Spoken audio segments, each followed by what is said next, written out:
Hello, my dear friends. You're in the Military Summary channel, and today we will discuss the situation in Ukraine on the 11th of October of 2025. Today we have a lot of very interesting updates, so let's start.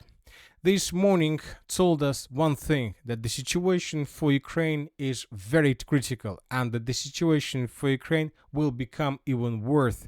Today we got a very interesting update from the United States of America. According to information we have, most likely the United States of America are about to start a trade war with China. Today Trump said that China is becoming very hostile. Later, he added that the United States will impose a 100% tariff on goods from China on top of any tariff paid by Beijing right now. And starting on November 1st, export controls will be imposed on all critical software. It just became known that China has taken extremely aggressive stance on trade, sending an extremely hostile letter to the world stating that starting November 1st, 2025, it will impose sweeping export control over virtually all of its products, as well as on some products, even those it doesn't manufacture. So the war most likely will happen, a trade war, of course. But the thing is that due to this situation, most likely the United States of America will pay less and less attention to Ukraine. Furthermore, the United States of America will try to collect arms and weapons because everything is possible in the future. Everything is possible around Venezuela. Everything is possible around China and Taiwan. So most likely the United States of America will prefer to stay fully loaded with arms and weapons. So which means that Ukraine will get less. Now let's discuss the situation in Ukraine. During the previous 24 hours, we received lots of very interesting changes on the ground, so let's discuss them in details. And first, let's talk about the Zaporozhye direction, where the group of forces east of the armed forces of the Russian Federation continue their offensive operation. And during the previous 24 hours, we received probably the most important update that is coming from the territory of the village by the name of Poltavka. So, this is the situation, for example, by the end of the 10th of October of 2025. According to different videos that were published by pro-Ukraine resources and by pro-Russian resources, we came to the conclusion that the Russians captured completely the territory along the river of Yanchul on the Russian side of the river. And it was just a matter of time when Russians would be able to cross the river of Yanchul and to begin clashes for the central part of the settlement. We've been expecting that this situation will happen probably in coming days, maybe by Monday, but everything started developing much faster. Today, pro-Ukraine resources reported and confirmed that indeed the armed forces of the Russian Federation captured completely the eastern part of Poltavka, the Russians crossed the river of Yanchul, and the Russians managed to dig in deeper in the central part of the settlement. Now the Ukrainians are trying to counterattack this area with the purpose to force the Russians to fall back, but it seems that Ukrainians will not be able to do this. The Russians will finish the battle for the central and for the southern parts of the settlement of Poltavka, obviously in coming days, and then they will pay their attention, their focus on the village by the name of Okhotniche. With this village, the Russians will continue offensive operation towards the Uspenovka fortified area. Now let's move further. Let's discuss the situation in the area of the settlements of Pokrovsk and Velika Mikhailovka. The Russians managed to capture 50% of the settlement of Alexeyevka. We came to this conclusion based on two videos. Here we can see how Ukrainians were counterattacking the southern part of the settlement, which confirms Russian control over the farms and barracks. We're talking about this territory.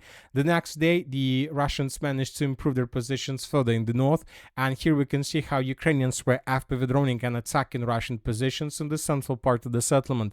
No doubts the Russians are about to finish the battle for this territory and to force the Ukrainians to fall back further, and it seems that in coming days, maybe in coming weeks, the Ukrainians will lose complete control over the Russian bank of the river of Volcher. We're talking about everything that goes along this red line. As soon as it happens, the Russians will be able to secure their flanks and to continue offensive operation further, with the purpose to take under complete control the city of Gulyai-Polye, which is a primary target for the Russian Federation during this stage of the Zaporozhye offensive operation. Now let's move further and let's discuss the situation in the city of Pokrovsk and the Pokrovsk Agglomeration. As we discussed in the previous video, the situation for Ukrainians here is very difficult. For example, this is the video that we have already discussed. Let's take a look at this video once again. When talking about this episode, we can see 1, 2, 3, 4, 5, 6, 7, 8, 9 vehicles that were destroyed, 10 vehicles that were destroyed by Russia with FPV drones and artillery. Here we can see 5 more vehicles, then we can see probably another 5 vehicles, another 10 vehicles. So as you can see, just on this small part of the Pokrovsk agglomeration, we can count up to 20 vehicles that were destroyed as a result of FPV drone attacks carried out by Russia. This is the most important interception of roads. Ukrainians use this territory with the purpose to bring forces inside of the Pokrovsk agglomeration and to evacuate, let's say, wounded soldiers from the Pokrovsk agglomeration in the direction of the mainland. But this video confirms that that's it. Ukrainians are no longer able to use this road. They can't enter and they can't escape the Pokrovsk agglomeration. Probably they have these possibilities, but obviously the chances that they will be attacked by Russian drone are very, very high. Even this video, take a look at this video, we can see just probably 5 minutes ago destroyed vehicle. There is still fire, and this video was made by a Russian drone that was flying above this area, and probably there are 10 or 20 drones that were hidden by Russians for let's say ambush purposes or something like this. And this situation led to a very, very critical situation inside of the agglomeration itself. Currently, the Ukrainians has less forces, less arms, less weapons. They don't have vehicles at all, which means that Ukrainians are very exhausted to fight with Russians. And this exhaustage led to the situation that the Ukrainians began losing very important and strategical positions along the entire line of combat conducting the Pokrovsk agglomeration. So let's start, and first let's talk about the western part of the city of Pokrovsk. Today, several pro-Russian resources reported that the western part of the city of Pokrovsk and probably the northwestern part of the city of Pokrovsk have collapsed completely. The Russians managed to establish complete control over very important strategical positions, including over the citadel, which is located in the northwestern part. Once again, this is the situation by the end of the 10th of October. This territory was under Ukraine control. During the previous days, we got reports that the Russians attacked the citadel from 3 directions, and probably the Russians managed to answer the citadel itself. And today, pro-Russian resources clarified the situation. And according to this update, the Russians managed to take under complete control the central part of the citadel. The Russians managed to move even further and to cut physically 0525 road that Ukrainians used to support their contingent on the territory of Pokrovsk agglomeration. So once again, let's return back to the map. The city of Pokrovsk, there are 2 roads that Ukrainians had. The first one, Rodinskaya, the city of Pokrovsk itself, Grishina, the city of Pokrovsk itself, but let's call it that this is the same road because all in all, both lines go in the direction of the final line that goes in the northern part of the agglomeration. And the third road of supply goes from mainland, from the settlement of Sergeyevka in the direction of Pokrovsk. And today, pro-Russian resources reported that the western flank was completely cut from the mainland. The supply of contingent collapsed completely. Russians will try to hold their positions for as long as possible. Obviously, the Ukrainians will try to counterattack this area with the purpose to restore control over these positions, but obviously the Russians understand that they managed to get probably the most important positions, and they will fight for this territory for as long as possible, and no matter the price they're going to pay for this.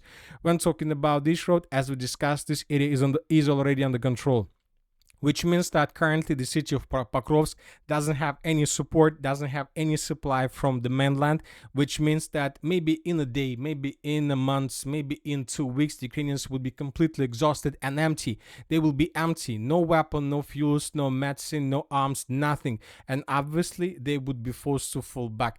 Now Ukrainians need to think how to unblock the northwestern part, otherwise this is already the end of the battle for the city of Pokrovsk and the entire agglomeration.